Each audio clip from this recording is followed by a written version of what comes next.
اعوذ باللہ من الشیطان اللعین الرجیم بسم اللہ الرحمن الرحیم اللہم صلی علی محمد وآل محمد وعجل فرجہم۔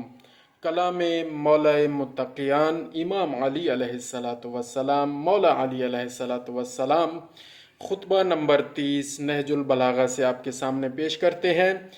قتل عثمان کی حقیقت کا انکشاف کرتے ہوئے آپ نے فرمایا، اگر میں ان کے قتل کا حکم دیتا تو البتہ ان کا قاتل ٹھہرتا، اور اگر ان کے قتل سے دوسروں کو روکتا تو ان کا معاون اور مددگار ہوتا۔ میں بالکل غیر جانبدار رہا، لیکن حالات ایسے تھے کہ جن لوگوں نے ان کی نصرت و امداد کی وہ یہ خیال نہیں کرتے کہ ہم ان کی نصرت نہ کرنے والوں سے بہتر ہیں۔ اللہ اکبر! مولا کیا فرما رہے ہیں؟ مولا فرماتے ہیں لیکن حالات ایسے تھے کہ جن لوگوں نے ان کی نصرت و امداد کی وہ یہ خیال نہیں کرتے کہ ہم ان کی نصرت نہ کرنے والوں سے بہتر ہیں، ہم ان کی نصرت نہ کرنے والوں سے بہتر ہیں۔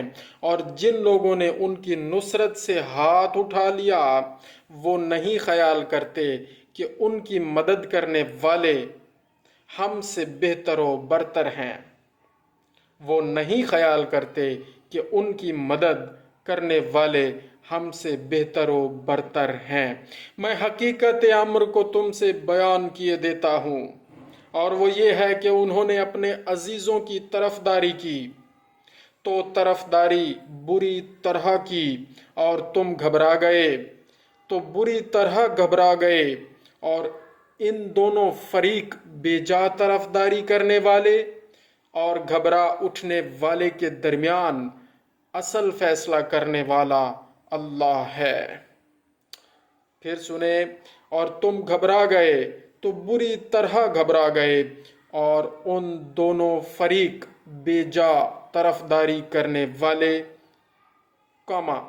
گھبرا اٹھنے والے کے درمیان اصل فیصلہ کرنے والا اللہ ہے۔ اللہ تعالیٰ کلام امام علی علیہ السلام ہمیں سمجھنے کی اور پھر اس پر عمل کرنے کی توفیق عطا فرمائے۔ اللہم صلی علی محمد وآل محمد وعجل فرجہم۔